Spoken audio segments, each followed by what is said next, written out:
Alright, let's sketch this polar curve and then find tangent lines at the pole. If we're doing this without technology, then we'll want to focus on those benchmark angles whose trig ratios we know very well. So the 0, 30, 45, 60, 90, etc. in terms of radians. Alright. Since the angle we're taking cosine of is 3 theta, we can take the cosine ratio of these black benchmark angles without a calculator. So we force that angle to be equal to the benchmark, and now we know what our theta values will be. Dividing by 3 to get theta, in each case we have these angles, and those are the angles we'll put in our t-table.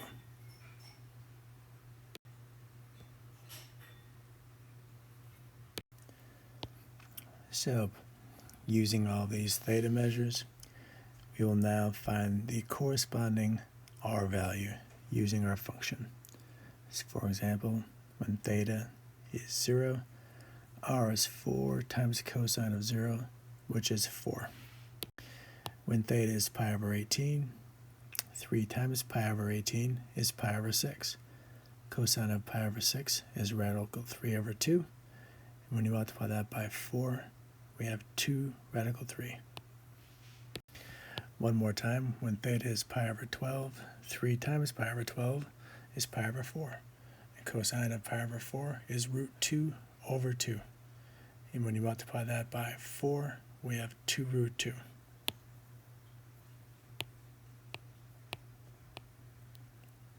I'll just go ahead and fill the rest of these in now. Alright, plugging these angles in, they're all benchmark. We can quickly find those values, keeping in mind that root 3 is 1.7 approximately, so 2 of those will be about 3.4. And root 2 is about 1.4, so 2 of those will be about 2.8. We can get a pretty good idea of what this curve is doing. Let's go ahead and do it right here. Alright, point in the direction of 0 and move 4 away. Here we go. Then point in the direction of pi over 18 and move about 3.4 away. Right about there. Alright, then let's rotate pi over 12 and move about 2.8 away. Let's rotate pi over 9 and move 2 away.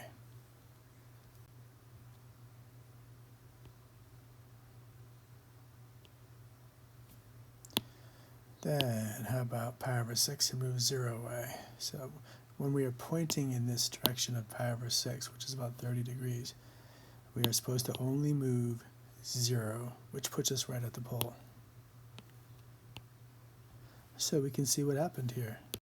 We moved like this. Next, let's point in the direction of 2 pi over 9 and move negative 2 units. So 2 pi over 9 is pointing about in this direction, and we're moving 2 units in the negative direction, so while we point over here, we have to move in the opposite direction 2 units, which is going to be over here.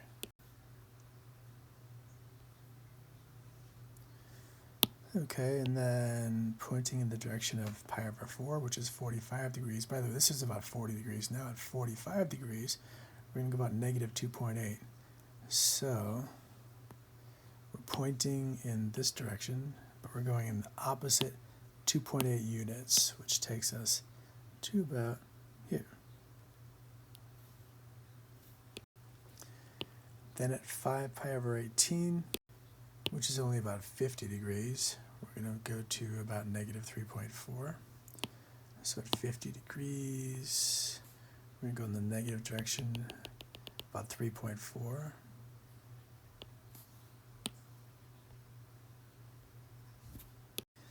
And then when we're pointing at 60 degrees, we're going to go negative 4. Here we are pointing at pi over 3 or 60 degrees, and if we go in the negative direction of negative 4, we're going to end up here.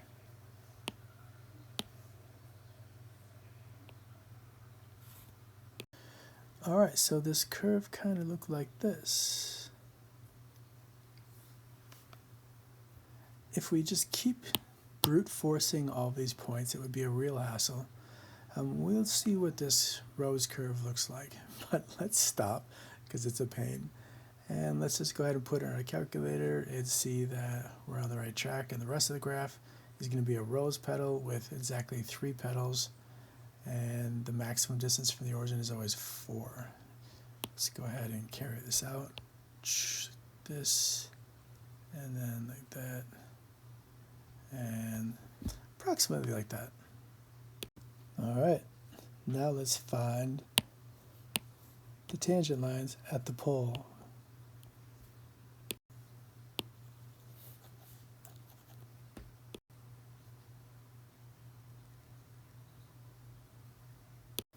Well, if we are at the pole, then what's the R value there? At the pole, the R value is 0, which means 4 cosine of 3 theta is 0. Dividing both sides by 4 means that cosine of 3 theta is 0. And at this point, when you've isolated a cosine function, you should draw the unit circle in your mind, or ideally right there on your paper. The cosine ratio is 0 at these places on the unit circle, and the angle measure there is pi over 2, and then 3 pi over 2, and then 5 pi over 2, and then 7 pi over 2, etc. So let's just stick with the 1 pi over 2 and the 3 pi over 2. Those angles will give us a cosine ratio that's equal to 0. So when the angle is pi over 2 or 3 pi over 2, these are the times when our radius will be 0, which places us right smack in the center at the pole. Well, we already knew that we started here. So at pi over 2, we hit the pole the first time. And then we'll hit the pole at 3 pi over 2 the second time. And then we'll hit the pole again a third time. And then we've completed the cycle. So we need to do one more of these zeros. 1 pi over 2, 3 pi over 2, and 5 pi over 2.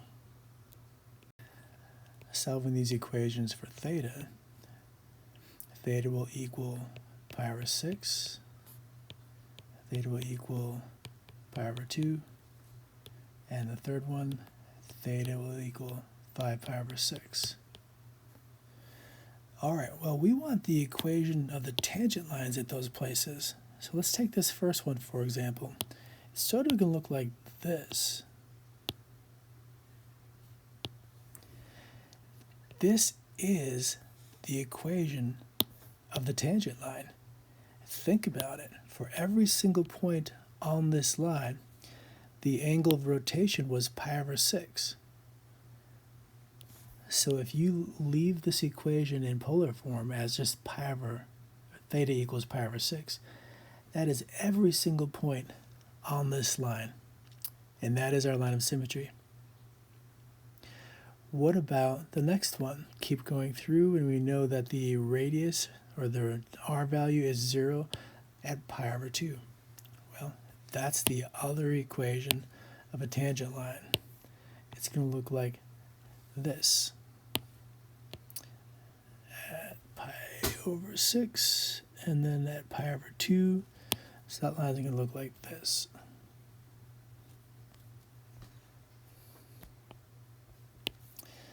Then, so we started here, we got the pi over 6, pi over 2, and then at 5 pi over 6. And leaving it in that form, if you graphed every point in the polar plane whose angle of rotation was 5 pi over 6, you would be on this green line right here.